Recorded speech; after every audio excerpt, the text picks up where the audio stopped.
Gimana teman-teman, suara sudah masuk? Oke,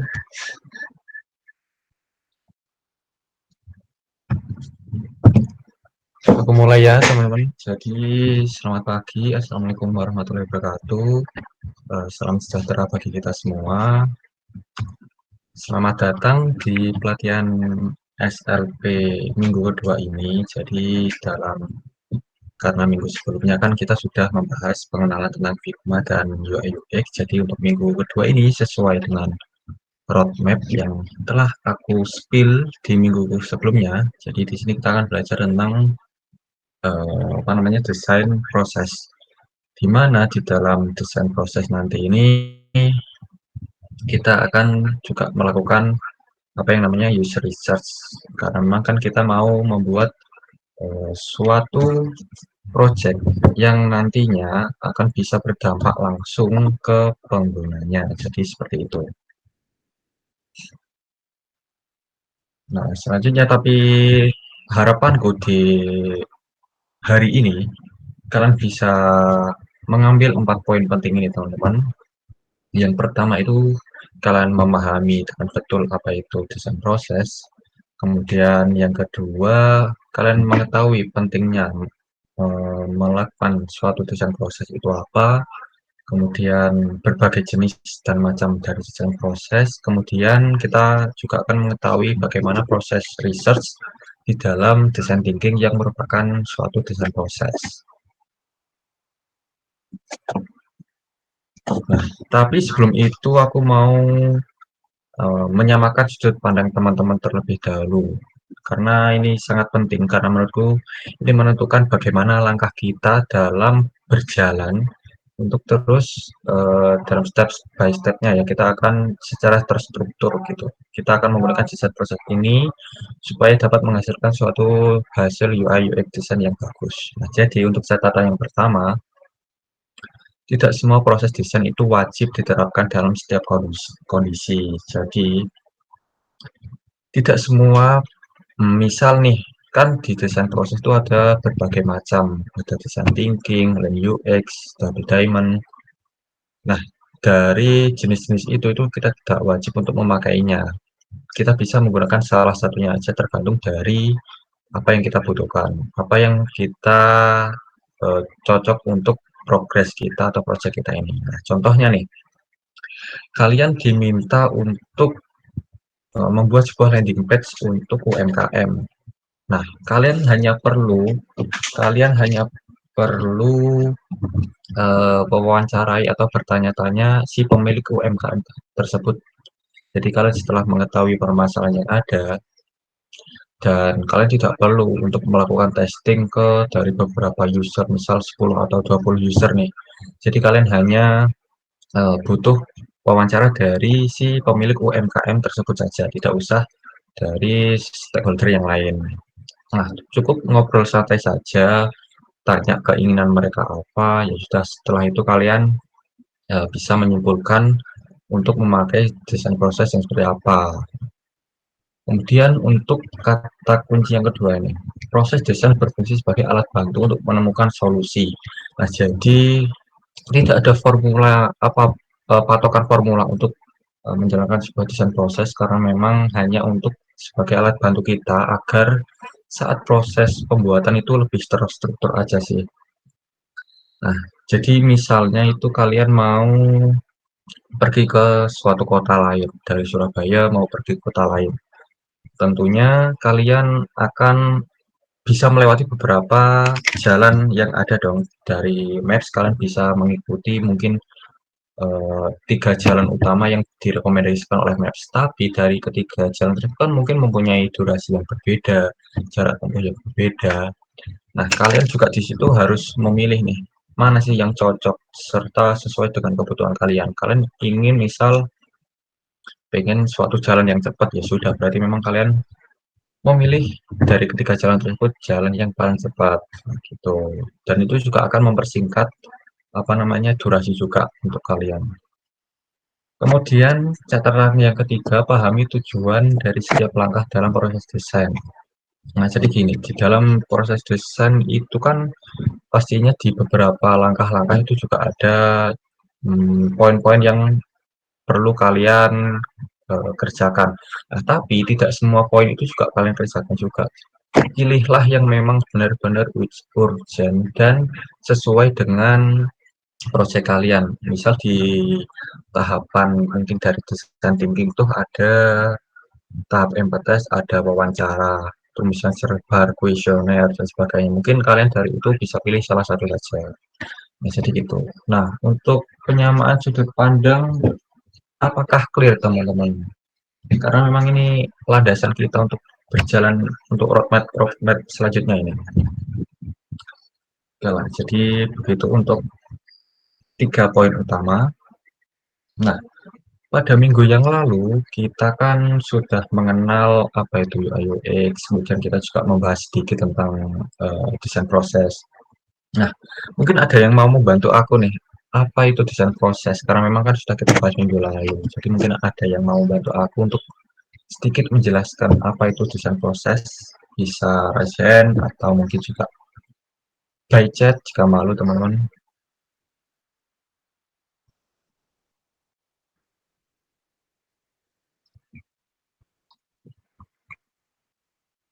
Hmm,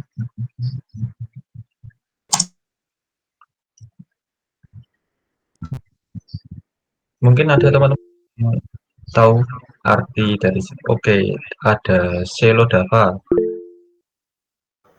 Izin menjawab ya Kak, untuk desain proses tersendiri itu ada misal riset sama analisis, lalu prototyping dari low fidelity, terus ke medium sama ke high, lalu ada desain, lalu juga pengujian. Terus itu jangan lupa buat apa yang terakhir itu buat revisi seperti biasanya. Oke, benar. Terima kasih Selo. Jadi benar apa yang dikatakan oleh Selo, teman-teman. Jadi desain proses itu kan nantinya adalah suatu desain yang berulang nih. Jadi ketika kita sudah melakukan testing, nanti kita akan bisa mengevaluasi dari hasil yang didapatkan dari pengguna. Jadi memang desain proses itu proses yang berulang, beriteratif, dan supaya apa hasil akhirnya, yaitu supaya kita mendapatkan hasil yang efektif, kemudian baik, dan juga nyaman digunakan oleh para penggunanya. Nah, dikutip dari UX Design Institute, jadi untuk kalian ngebuild sebuah aplikasi misalnya, akan dilakukan tahap di mana dari awal adalah tahap research sampai akhir tahap launch. Nah, sebelum programmer ngebuild, sebelum quality assurance melakukan testing terhadap produk kalian, kalian akan melakukan sebuah namanya proses terlebih dahulu. Nah, di sana kita akan melakukan proses research, kemudian mendefinisikan masalah, kemudian membuat prototyping, kemudian akan testing. Nah, jika dirasa produk kalian sudah menghasilkan review yang bagus dari berbagai pengguna, maka barulah programmer akan nge-build aplikasi tersebut, lanjut ke sampai tahap launch seperti itu. Nah, sebenarnya untuk langkah-langkah melakukan proses desain ini, sebenarnya ini adalah langkah-langkah umum yang bisa kita gunakan dan bisa kita temui di berbagai desain proses yang lainnya gitu. Jadi untuk yang pertama kita akan mengidentifikasi tantangan dan sudut pandang. Nah, jadi ini merupakan langkah awal kita dalam melakukan proses desain, teman-teman. Di mana kita akan memahami permasalahan dari para penggunanya, kemudian unek-unek yang disimpan oleh mereka. Tujuannya apa sih? Tujuannya itu setelah kita mengetahui permasalahan tersebut, jadi kita bisa mengeksplor masalah yang ada. Nah, untuk contoh simpelnya nih, misal ada seorang siswa, nah kita mau membuat sebuah aplikasi, tapi seorang siswa tersebut pernah menggunakan sebuah aplikasi serupa, tetapi siswa tersebut tuh masih belum maksimal lah dalam menggunakannya, misal sering lupa tugas. Nah, setelah ditanya, kenapa kok sering lupa tugas? Si siswa ini menjawab karena tidak ada pengingat harian. Nah, itu merupakan detail-detail kecil yang bisa kita gunakan untuk berimprove untuk membuat produk yang lebih berguna lagi. Lanjut ke langkah yang kedua, mengumpulkan insight dari hasil observasi dan riset. Nah, kan kita setelah mengetahui nih, setelah melakukan riset, setelah melakukan wawancara, jadi kita tahu nih informasi yang penting yang dapat kita gunakan. Misalnya dari kita mewawancarai 10 siswa, dari 10 siswa kita temukan 8 dari 10 siswa ini tidak suka menggunakan aplikasi pengingat tugas. Karena apa? Karena mungkin tampilannya jelek. Nah, itu insight-insight yang membantu kita dalam melakukan pengembangan yang lebih baik gitu. Kemudian langkah yang ketiga adalah menghasilkan ide atau solusi berdasarkan temuan yang ada. Jadi di tahap ini kita memulai memikirkan ide-ide yang possible, memikirkan solusi kreatif yang bisa menjawab permasalahan yang sedang dihadapi, terutama dari penggunanya. Nah, jadi misal dari permasalahan yang dari tadi di-define dan mengeluarkan insight tadi yang kata siswanya tidak menarik, tampilannya tidak menarik, kemudian eh, tidak ada pengingat harian. Jadi di langkah yang ketiga kalian bisa memunculkan ide baru, misal membuat suatu tampilan yang interaktif, penuh warna, kemudian memunculkan notifikasi dengan suara agar siswa itu bisa mengetahui. Kemudian langkah yang keempat, mewujudkan ide menjadi solusi desain yang dapat diuji. Nah, setelah kalian brainstorming di langkah sebelumnya kan kalian langsung mendesain. Nah, ini mendesain itu bukan tahap awal kalian dalam proses UI UX, teman-teman. Jadi, mungkin dari kalian yang mungkin ingin langsung proses desain aja, langsung menggunakan Figma, kita belajar apa namanya visual dan sebagainya. Menurutku itu step bukan yang prioritas banget, bukan yang pertama kali banget kalian pelajari gitu. Ya, memang untuk eh, mendesain sebuah aplikasi yang baik dan sifatnya user centric, memang kita harus menggunakan proses desain di situ. Ada waktunya sendiri di pertemuan selanjutnya untuk memang kita akan belajar visualisasi menggunakan Figma. Jadi begitu. Memang tujuan dari pertemuan kali ini akan membreakdown dengan detail apa itu proses desain yang kita gunakan. Oke, lanjut ke langkah-langkah. Untuk langkah-langkah kelima adalah melakukan pengujian. Ya, setelah kita membuat desainnya, setelah kita membuat prototipenya, kita akan melakukan pengujian supaya kita dapat mengetahui seberapa efektif sih desain dari yang kita miliki, seberapa baik desain yang kita miliki, jadi begitu. Nah, misal dari setelah kita melakukan uji tadi, 10 7 dari 10 siswa benar-benar sangat excited dan mulai aktif untuk menuliskan tugas-tugasnya di aplikasi tersebut. Nah, ini merupakan suatu keberhasilan karena memang meningkat dinyatakan dengan angka. Berarti memang 7 dari 10 ini merupakan sebuah nominal yang sudah cukup untuk menilai suatu aplikasi itu bagus. Jadi begitu. Nah, kemudian kita akan membahas juga mengapa perlu desain proses. Aku mau share pengalamanku terlebih dahulu, mengapa sih perlu desain proses itu. Mungkin untuk beberapa dari kalian yang terjun di beberapa lomba, kemudian ingin mencoba untuk ikut lomba UI UX design, menurutku kebanyakan kebanyakan dari lomba-lomba yang ada di internet itu kebanyakan menggunakan desain proses dalam merancang, guys, teman-teman.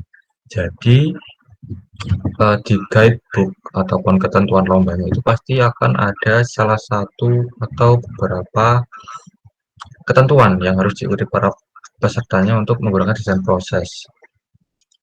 Adapun untuk lomba yang tidak menggunakan desain proses itu biasanya dari guidebooknya itu semuanya sudah ketentuannya sudah oleh para panitia. Jadi kita tinggal mendesain saja. Jadi misal dari panitia itu pengen membuat desain suatu aplikasi tentang film yang bisa berbagi atau sharing dengan orang lain. Nah, itu ketentuannya bisa langsung dikasihkan oleh panitia sehingga kita sebagai peserta itu bisa langsung mendesainnya. Nah, berbeda dengan yang kita ikuti apabila lomba-lomba yang ada desain prosesnya. Biasanya ciri-cirinya itu memiliki tema besar, kemudian di masing-masing tema itu mempunyai subtemanya sendiri-sendiri.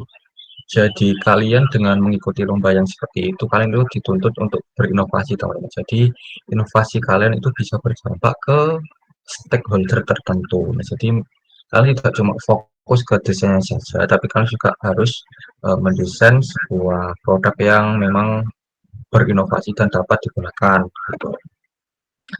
Nah, tapi kembali lagi ke pentingnya. Jadi di sini untuk desain proses itu membantu, sangat membantu memahami masalah dari para pengguna.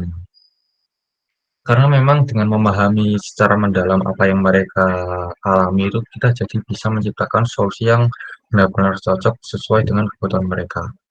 Kemudian membuat desain lebih terstruktur karena dari desain proses kan itu kan hitungannya framework. Jadi kalian bisa mengikuti alur kerjanya, sudah ada patokannya. Kalian tinggal mengikuti saja sehingga kalian bisa membuat sebuah proses yang lebih terstruktur gitu. Jadi kalian tidak bingung ini mau ngerjain yang bagian mana karena memang sudah tinggal pakai aja.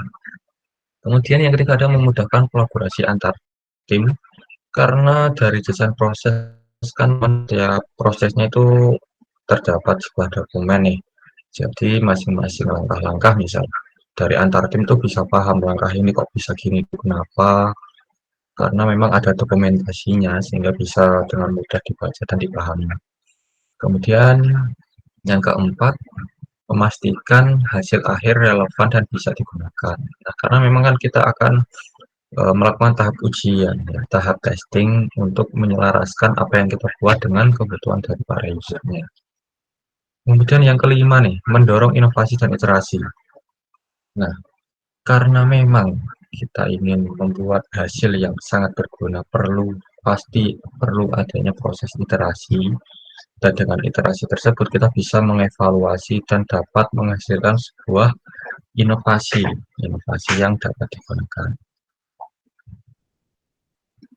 Nah, mungkin itu teman-teman mungkin ada yang mau ditanyakan dulu tentang pengertian dari desain proses, kemudian langkah-langkahnya dan sebagainya. Sebelum lanjut ke macam-macam desain proses.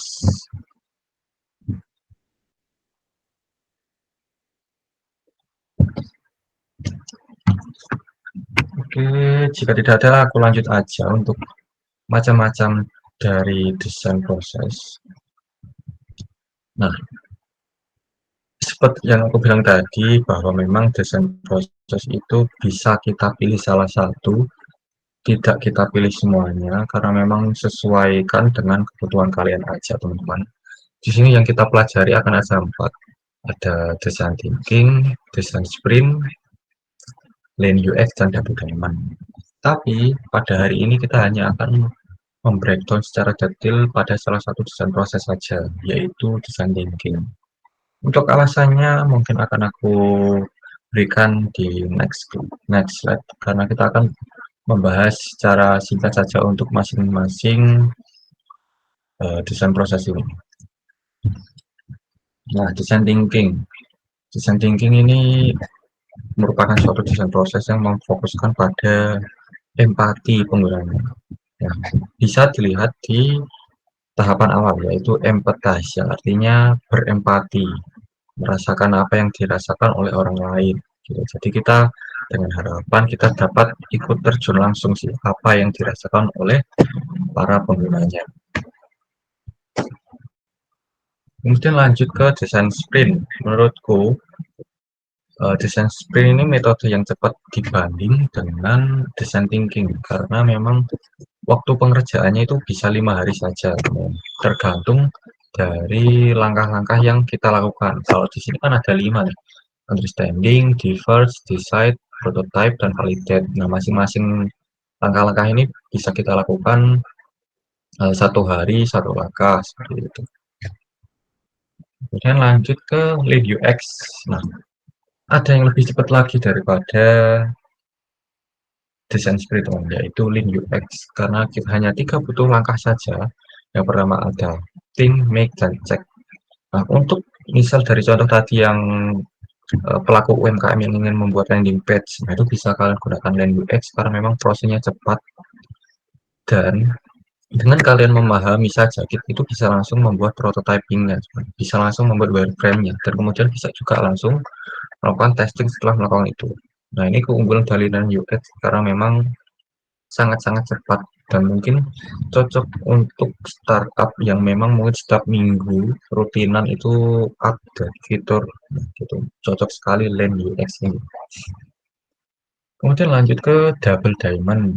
Seperti namanya sendiri, double diamond kan bentuknya memang seperti diamond yang dua, ada sebelah kiri yaitu problem atau memahami masalah, yang sebelah kanan adalah menyusun solusi atau solution.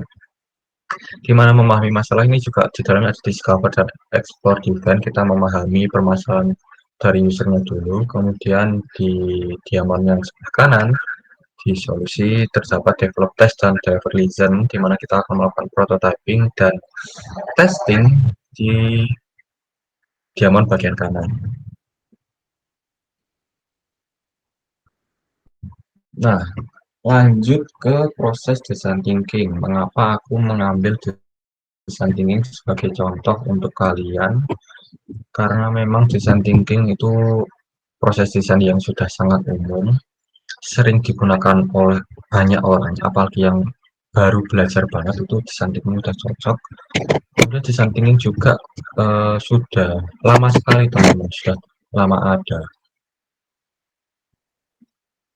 Nah, jadi di design thinking ini sendiri memiliki 5 langkah. Di langkah yang pertama ada empathize, kemudian define, ideate, prototype, dan test. Nah, jadi di tahap empathize ini kan kita mencari tahu permasalahan dan pandangan dari kebutuhan dari user. Jadi di dalam empathize ini kita bisa melakukan in-depth interview, survei, dan juga kompetitor analis. Kemudian setelah kita mengumpulkan informasi tersebut, barulah kita lanjut ke tahap yang kedua, yaitu tahap define, teman-teman, yaitu mendefinisikan permasalahan dari user. Di mana di dalam define ini terdapat beberapa poin yang juga perlu kita tambahkan, misal user journey map, user persona, dan how make me. Kemudian lanjut juga ke ideate, ini merupakan tahap brainstorming ide. Jadi kita di sini mulai sedikit membahas tentang desainnya. Kita mulai meraba-raba nih. Kita mulai meraba di Crazy 8, kemudian merancang fitur dan merancang user flow dan juga low fidelity. Setelah kita mengumpulkan ide tersebut, barulah kita masuk ke tahap desain. Nah, tahap prototype ini baru kita memang baru benar-benar proses mendesain, teman-teman. Kita baru memegang Figma ya di sini, baru di tahap prototype. Di sini ada high fidelity dan prototyping. Kemudian tahap tes. Di sini kita akan melakukan pengujian juga. Nah, di dalam pengujian juga kan hasil akhirnya kan kita ingin mengetahui seberapa bagus aplikasi yang kita gunakan gitu. Bisa kita gunakan usability testing dan juga bisa menggunakan sistem usability scale. Oke, untuk next slide kita akan membreakdown secara detail satu persatu tentang langkah-langkah yang ada pada design thinking ini. Nah, pada tahap yang pertama, tahap empathize, di mana kita akan memahami dari sisi desainer ya, sebagai kita. Kita akan mengetahui perspektif dari orang lain sesuai stakeholder yang kita inginkan. Misal kalian ingin membuat sebuah aplikasi untuk siswa tadi ya teman-teman, kita jadi bisa melakukan wawancara ke siswa ataupun guru.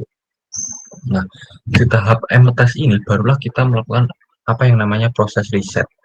Sebenarnya proses riset itu bisa kita lakukan di awal maupun di akhir. Bedanya untuk yang di awal ini kita lakukan untuk mengetahui permasalahan yang ada, sedangkan untuk riset di tahap akhir itu untuk kita lakukan di usability testing. Jadi untuk tahap riset ini merupakan langkah untuk memahami, untuk mengetahui kebutuhan, untuk tahu unek-unek, untuk tahu motivasi, dan mengetahui tantangan dari para penggunanya. Sehingga ketika kita merancang sebuah desain itu bisa mendukung perencanaan pengalaman yang baik. Dari tahap riset ini bisa dibagi menjadi tiga. Yang pertama ada kuantitatif, yang kedua ada kualitatif, yang ketiga ada text research. Untuk kuantitatif sendiri ini kita akan bermain dengan yang namanya angka-angka. Data yang kita peroleh dari proses kuanti ini akan berbentuk seperti angka, seperti persen, misal 10 dari 20 orang, terus 80% pengguna. Jadi seperti itu. Di tahap kuantitatif ini, kita langkah yang paling mudah itu menggunakan form survei, teman-teman. Kalian mungkin pernah melihat sebaran form di mana itu menggunakan Google Form. Nah, kalian bisa menggunakan tools tersebut, Google Form tersebut sudah cukup untuk kalian bisa mendapatkan informasi yang sifatnya kuantitatif. Di sana kalian bisa menanyakan poin-poin yang penting. Misal kalian suka aplikasi yang bagaimana, nah itu bisa kalian tambahkan di tahap survei atau kuantitatif. Kemudian lanjut ke tahap kualitatif, di mana ini berisikan anggapan, berisikan pandangan-pandangan tertentu tentang orang lain. Jadi yang bisa kita lakukan adalah in-depth interview, di mana untuk arti dari in-depth interview ini sendiri adalah kita melakukan sebuah wawancara, kita menggali informasi kepada suatu narasumber dengan sangat dalam, tidak hanya kulitnya doang, tapi memang benar-benar secara mendalam. Jadi biasanya in-depth interview ini kita gunakan untuk beberapa aktor, misal untuk wawancara seseorang, kita menggunakan in-depth interview, itu termasuk in-depth interview. Kemudian kita juga melakukan in-depth interview kepada para ahli misalnya. Contohnya ketika kalian membuat sebuah aplikasi kesehatan, pastinya tidak hanya membutuhkan sudut pandang dari penggunanya, kalian juga membutuhkan kacamata dari para ahli, yaitu siapa? Bisa itu dokter, kemudian bidan, ataupun yang lain, yang memang benar-benar mempunyai ilmu untuk membantu kalian supaya dalam proses itu tidak salah langkah dan tidak merugikan user. Bayangkan nih, kalian mau membuat sebuah aplikasi tentang kesehatan, tapi kalian tidak uh, melakukan interview terhadap para dokter. Jadi kalian hanya mengumpulkan informasi dari para pengguna. Jadi para pengguna kan misal mempunyai suatu penyakit nih, kan ketika kita tanya ya udah keluhannya apa, kebutuhannya apa, mungkin itu aja. Tapi kan kita harus mengetahui dari sisi dokternya juga dong. Misal penyakit mah nih, dari dokter, oh mah itu harus begini-begini, harus mungkin dari masnya harus mempunyai fitur ini supaya dapat menjamin penggunanya. Jadi kita lebih terarah gitu. Jadi fitur yang kita buat itu ada landasannya. Jadi tidak hanya sekedar kebutuhan tok dari para pengguna. Cuman untuk desk research ini bisa kita dapatkan untuk riset kedua, tidak riset primer ya teman-teman. Jadi misal untuk kompetitor analis,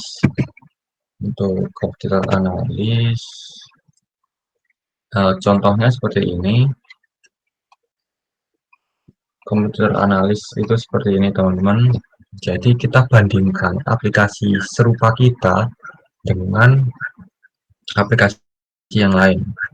Nah, kemudian apa yang menjadi pembanding kita terhadap aplikasi yang lain, yaitu adalah fitur-fiturnya di sini.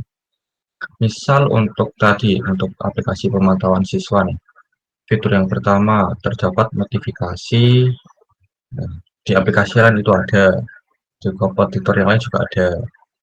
Kalian juga bisa biasanya kita tambahkan deskripsi singkat, teman-teman. Deskripsi singkat di bawah simbol-simbol centang-centang ini yang mungkin misal ada fitur notifikasi, tapi di kompetitor lain itu ada, tapi tidak ada suaranya. Misalnya, jadi itu tambahkan informasi detail kecil saja itu. Jadi itu kita bisa membandingkan bagaimana fitur-fitur kita terhadap kompetitor yang lain, karena memang kita di sini bisa melihat kelebihan dan kekurangan dari aplikasi yang pernah dibuat oleh orang lain. Nah, itu merupakan cara kita riset, teman. Kita riset, kumpulkan semua informasi yang sekiranya cukup. Tapi dari ketiga ini, teman-teman itu bisa memilih salah satu. Tapi kalau komputer analis menurutku belum cukup. Tapi kalau untuk kualitatif saja itu menurutku sudah oke, karena memang kan di sana kalian akan bertemu dengan orang-orang yang memang berkompeten di bidangnya, jadi kalian sudah punya pegangan yang kuat. Menurutku itu bisa kalian lakukan cuma satu tok, tapi bisa kalian lakukan dengan ketiga-tiganya malah lebih bagus, lebih apa ya? Intinya lebih akurat lah, lebih mudah dipercaya orang lain aja kalau kalian menggunakan ketiga-tiganya gitu. Lanjut ke tahap define. Setelah kita mengetahui permasalahan yang ada, barulah kita mengidentifikasi permasalahan utama yang harus diselesaikan berdasarkan riset tersebut. Nah, setelah kita melakukan riset tersebut, barulah kita memetakan poin-poin utamanya tersebut. Nah, di define ini kita bisa melakukan user journey map, user persona, dan how might we. Akan aku jelasin satu persatu apa itu user journey map. Jadi, untuk user journey map ini adalah langkah-langkah yang dilakukan oleh user dan berisi sebuah taks-taks tertentu diikuti dengan perasaan yang diinginkan. Contohnya, contohnya ini, contoh dari user journey map. Oke, untuk teman-teman yang bertanya, ini aku menggunakan apa? Ini aku menggunakan FigJam. FigJam, teman-teman. Kalian FigJam ini bisa kalian gunakan untuk membuat user flow. Jadi enak karena apa? Sudah ada sangat mendukung kalian untuk membuat diagram-diagram tertentu karena memang ada anak panahnya. Nah, kita tinggal drag and drop saja. Nah, kalian juga harus pelajari nih simbol-simbol atau makna dari ini. Nah, misal ini kan untuk aktivitas, kemudian kita lanjut ke aktivitas berikutnya itu apa.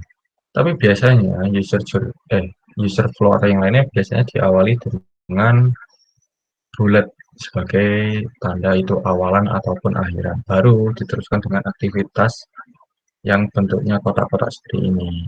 Nah, jadi enaknya tuh kalian bisa langsung menghubungi teman-teman. Ada garis yang menandakan bahwa terlakukan aktivitas ini itu lanjut ke aktivitas berikutnya seperti itu.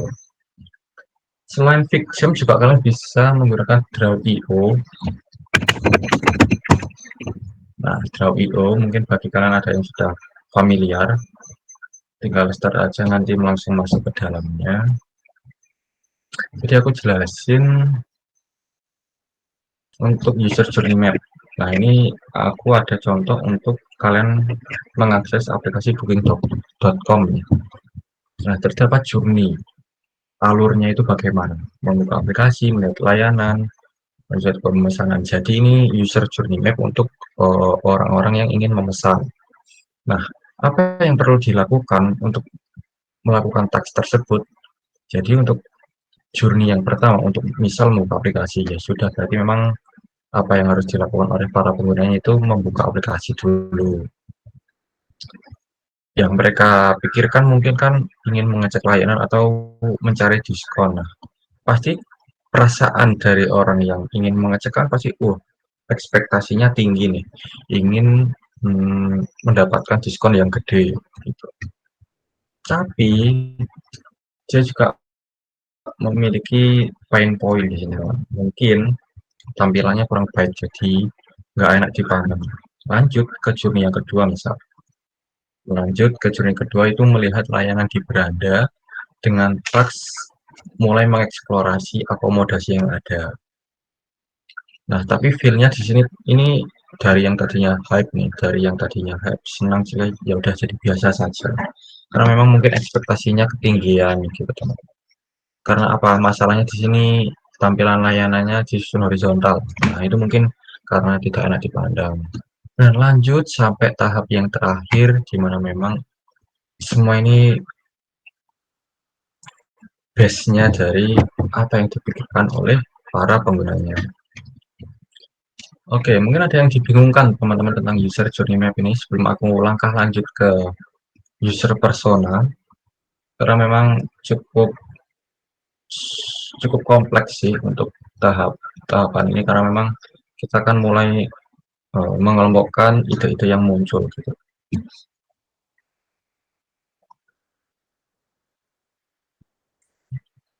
Baik, aku lanjut ke user persona aja.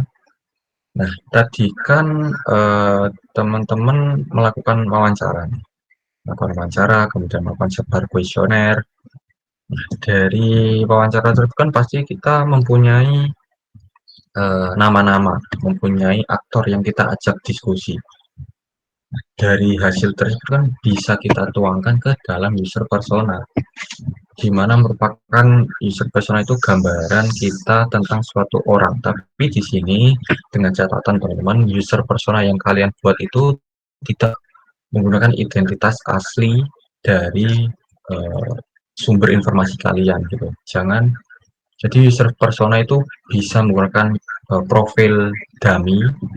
Nah, mungkin kalau konteksnya itu mungkin seorang yang ahli, kalian bisa cantumkan saja fotonya dengan asli. Tapi kalau memang dari pengguna biasa, ya sudah kalian menggunakan foto ya. Nah, kemudian kebutuhannya apa, kemudian pain point-nya apa. Dah, itu tok. Ininya dari user persona itu kita tahu dari orang ini tuh permasalahannya apa, kemudian tantangan yang dihadapi itu apa, kemudian kebutuhan supaya dapat menggunakan aplikasi dengan baik itu apa, gitu. Jadi ini bisa kalian gunakan seperti ini template untuk user persona. Bisa cukup ada gambar profile, kemudian nama, kebutuhan tantangan, pain point, dan motivasi. Dan ini menurutku sudah cukup banget untuk kita gunakan dalam proses define. Nah, lanjut ke how make we nih, teman-teman. How make me itu merupakan sekumpulan pertanyaan yang kita gunakan. Kita berandai-andai di sini, teman. How make we, seperti namanya. How make we, bagaimana kita merancang, bagaimana kita. Nah, salah satu contohnya itu how make we, kita merancang sebuah proses alur check out barang yang mudah dipahami oleh para penggunanya. Nah, itu salah satu contoh dari how make we. Kemudian ada satu contoh lagi, how make we membuat fitur notifikasi. Kemudian how make we membuat tampilan yang interaktif lucu untuk para siswa. Itu salah satu contoh dari how make we. Jadi kita mulai berandai-andai di sini. Kemudian lanjut ke tahap idea. Nah, setelah kita tahu permasalahan yang sedang dihadapi, kemudian kita telah mendefinisikan beberapa alur atau profil dari orang, kita akan mulai brainstorming di sini. Kita mulai mengeksplorasi ide-ide apapun itu. Menurut aku, ide liar apapun itu kalian catat aja. Barangkali nanti karena memang akan berguna gitu. Tapi pada akhirnya tidak semua itu akan digunakan dan pilah-pilah saja yang memang menurut kalian itu cocok dan sesuai dengan target kebutuhan dari para penggunanya. Nah, di tahap ideate ini terdapat juga crazy egg, user flow, dan love victory. Tapi disclaimer teman-teman, dari berbagai tahap ini kan sudah aku katakan tadi tidak semua bisa kalian gunakan. Sesuaikan dengan kebutuhan kalian sendiri aja. Misal ya sudah, kalau butuhnya cuma user persona atau me, ya udah aja nggak apa-apa. Setidaknya kalian memang dari salah satu langkah itu minimal satu lah, dua sudah baik, dua untuk setiap langkah-langkah, karena memang dari beberapa langkah ini kan gambaran bagaimana kalian mengumpulkan informasi. Jadi bisa dipikirkan bahwa memang semakin banyak yang kalian lakukan itu semakin informasi yang ada itu sangat-sangat jelas gitu. Oke, lanjut ke idea. Di sini crazy egg. Mengapa namanya crazy egg, teman-teman? Jadi di dalam crazy egg ini kalian akan mulai menggambar dulu sketsanya nih. Tapi crazy egg, kenapa crazy egg? Karena lihat kalian ada sebuah kertas HVS nih. Kalian lipat menjadi 8 bagian. Nah, akhirnya kan menjadi membentuk kotak persegi panjang seperti yang ada pada slide PPT ini. Kemudian kalian mulailah gambar sesuai imajinasi kalian. Bebas apapun itu, dengan sendiri maupun dengan tim. Nah, gambar bebas, yang penting dari 8 kotak itu terisi semuanya. Itu namanya crazy egg. Jadi masih sketsa kasar saja. Kemudian di ID juga kita akan merancang user flow, kita juga akan merancang fitur-fitur yang dibutuhkan seperti apa begitu. Nah, contoh untuk user flow apa sih sebenarnya user flow itu? Jadi untuk user flow itu adalah alur bagaimana suatu pengguna itu menyelesaikan teks yang ada pada fitur kita. Nah, aku beri contoh untuk teman-teman. Di sini adalah user flow untuk melakukan checkout nih. Jadi yang pertama pas ada start. Sebenarnya untuk start ini dengan lingkaran teman-teman, dengan lingkaran dengan nyambung di kotak-kotak ini. Kemudian kita kan pertama kali pasti mengunjungi website. Kemudian ada option nih. Option itu dilambangkan dengan belah ketupat yang memiliki jawaban yes atau no. Jika no, dia akan melakukan proses pendaftaran. Jika iya, langsung proses masuk. Kemudian akan proses melakukan pencarian buku. Nah, pada sampai akhirnya, sampai di end. Nah, sebenarnya juga di end ini bulat teman-teman, simbolnya bulat. Jadi misal nih, kalian start di sini. Start di sini, user flow misalnya. Kita buat aja.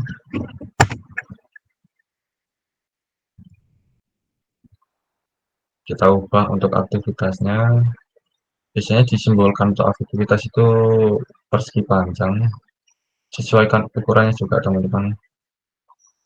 Nah, ini misal start langkah pertama membuka aplikasi.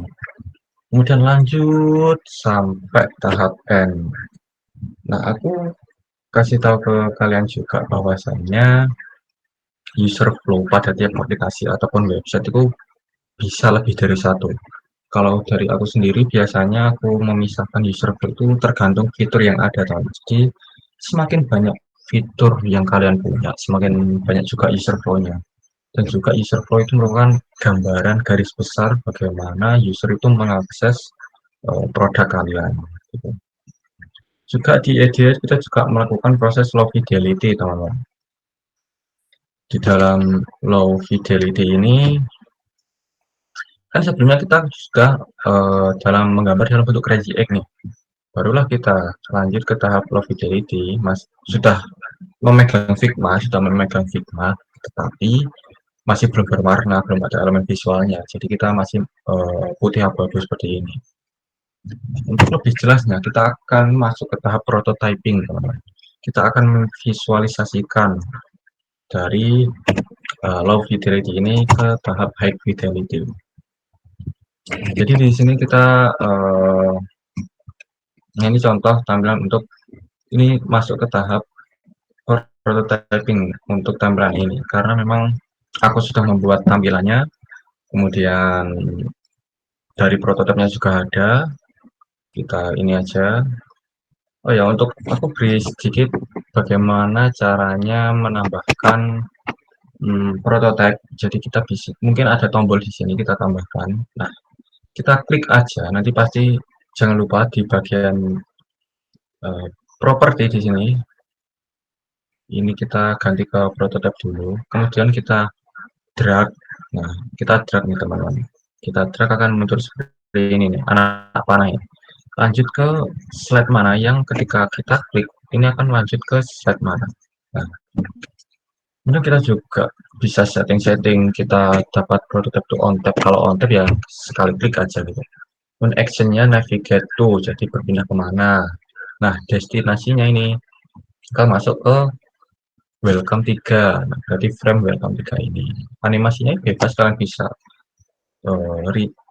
coba-coba semuanya instan, ada smart animate. Jadi begitu singkatnya bagaimana proses untuk proses mendesain. Nah, tidak akan aku praktekkan di sini karena memang di sini fokusnya hanya desain proses. Karena memang ada sesinya sendiri di minggu-minggu yang ke depan. Gitu. Kemudian lanjutannya itu ada tes. Nah, setelah kita melakukan itu prototyping udah kelar nih, udah beres. Jadi tinggal melakukan proses testing. Jadi di tahap testing ini kita akan melakukan riset. Nah, riset tahap akhir nih. Riset tahap akhir ini kita lakukan di tahap tes, di mana kita akan menggunakan user sebagai target kita, gitu.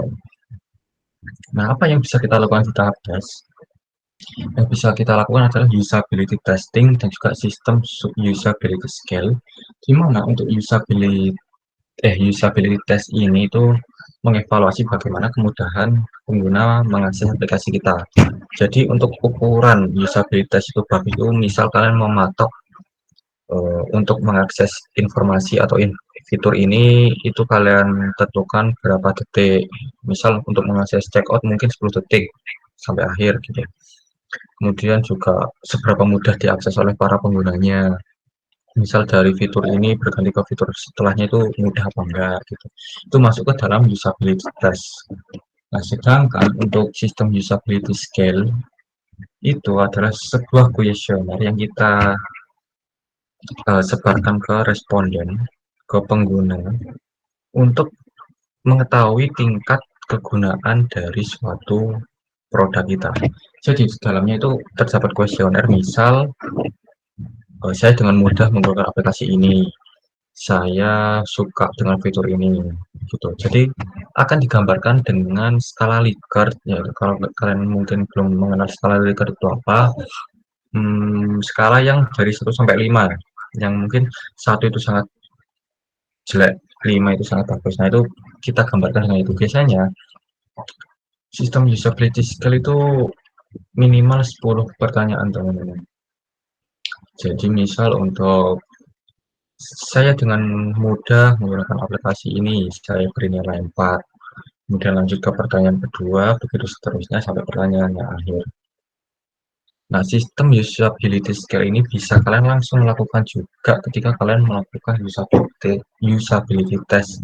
Jadi pada tahap usability testing ini kan kalian meminta orang untuk menjalankan produk kalian. Nah, setelah menjalankan produk kalian, barulah kalian mengirimkan kuesioner aja. Jadi begitu. Jadi untuk menilai penilaiannya bagus apa enggak.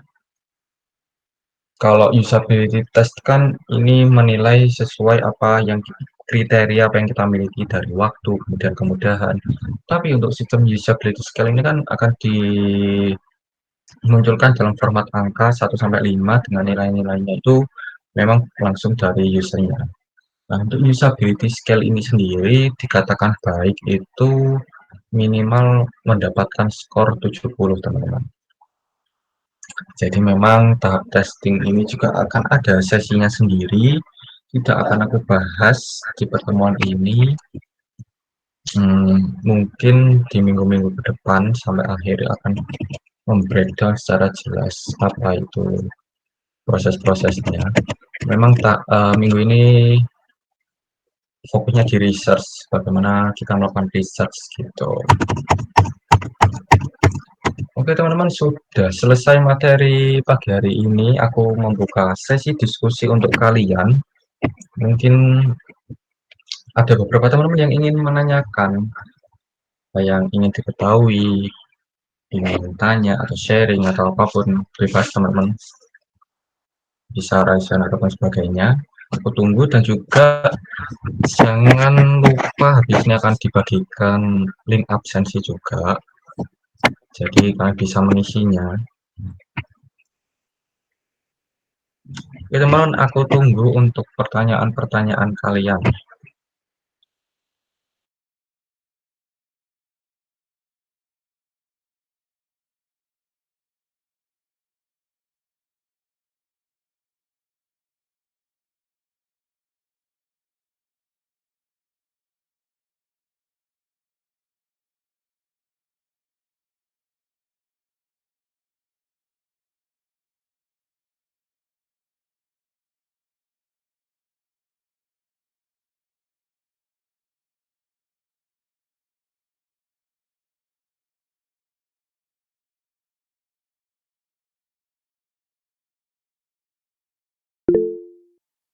Teman-teman, itu link absensinya, kalian bisa langsung akses aja.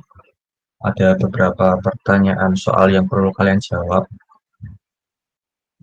Ya teman-teman, mungkin ada yang mau sharing nih tentang desain proses, mau tanya juga nggak apa-apa.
Teman-teman gimana? Apakah ada yang ditanyakan lagi?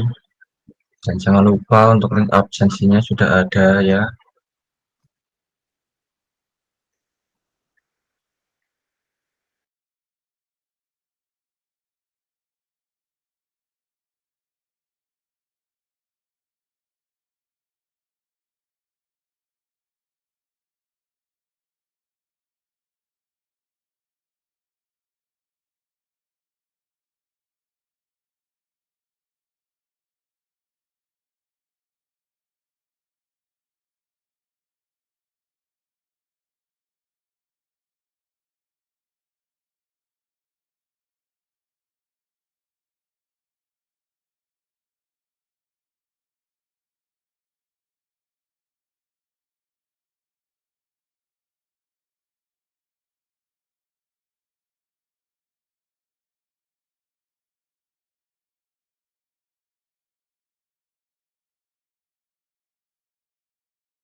Gimana teman, sudah paham semua kah atau ada yang perlu dibahas lagi sebelum kita mengakhiri sesi pada pagi hari ini? Jadi untuk minggu depan, minggu ketiga ya, minggu ketiga itu kita akan kosong karena akan bertemu lagi di 2 minggu lagi teman-teman. Itu kita akan mungkin membahas apa word framing kalau nggak salah. Nah jadi itu kalian mulai itu eksekusi di Figma. Jadi kalian prakteknya akan di situ. Mulai praktek di situ teman-teman. Jadi untuk materi tentang desain proses dan sebagainya, pengenalan itu sampai sini saja. Dan untuk kedepannya mungkin 4 minggu atau 5 minggu nanti akan langsung praktek di Figma. Bagaimana cara membuat komponen, kemudian responsif, gitu-gitulah. Oke, jadi selamat UAS. Iya, teman-teman, selamat menunaikan UAS, teman-teman. Dan bagaimana minggu tenangnya? Apakah kalian tenang atau terbantai nih, teman-teman? Apakah hektik parah nih? Gitu.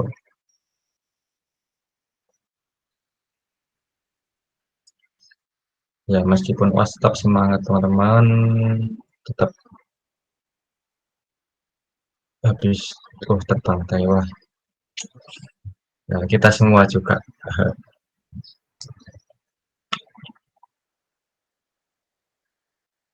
cukup terbantai. Oke, sama aku juga. Ini juga banyak matkul yang belum UAS ini. Ya, intinya jalani aja ya.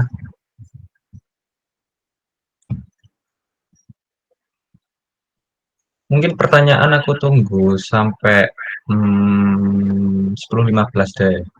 Aku tunggu dan sembari menutup, aku mau dari kalian untuk on cam. Kita mau sesi foto dulu. On cam, background dari SLP tunjukin teman-teman. Nah, eh, kita mau sesi dokumentasi, teman-teman bisa on cam.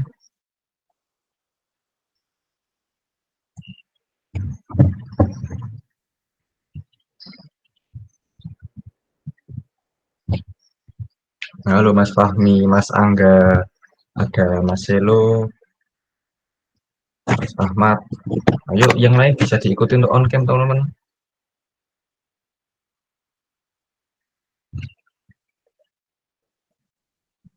Oke, jangan lupa ya teman-teman, absensi diisi. Nanti juga akan ada studi kasus sedikit, satu soal aja studi kasus yang bisa kalian jawab.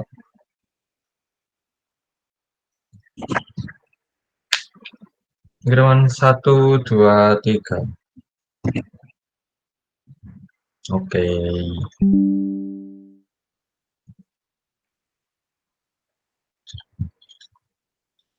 Lagi yuk, satu kali lagi.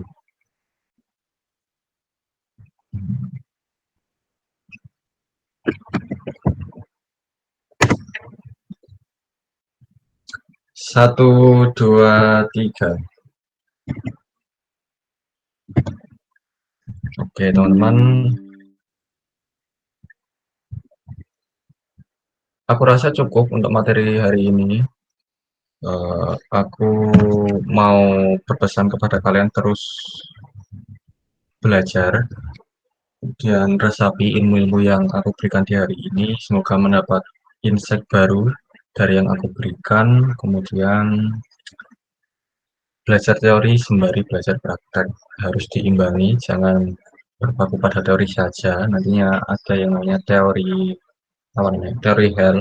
Jadi kan nihil pengalaman tapi kenyang akan teori. Jadi kita memang perlu berpraktek supaya dapat mengetahui, dapat mendapatkan sense of design dan sebagainya. Baik, saya cukupkan pertemuan pagi pagi hari ini. Semoga kalian dilancarkan UASnya.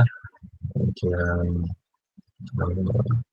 sampai jumpa di pertemuan berikutnya dan aku ingin mengucapkan uh, goodbye untuk kalian karena memang ini 2 sesi untuk aku dan untuk sesi selanjutnya akan diteruskan oleh teman aku di beberapa pertemuan minggu ke depannya. Jadi memang aku di sini diplot sebagai proses UX-nya. Untuk proses desainnya akan ada teman-teman yang lain, kakak pendamping yang lain, ada Kak Isek dan Kak Gama. Baik, cukup sekian teman-teman. Terima kasih sudah menyempatkan waktunya. Selamat mengerjakan UAS. Selamat berminggu tenang. Dari aku, selamat pagi. Wassalamualaikum warahmatullahi wabarakatuh.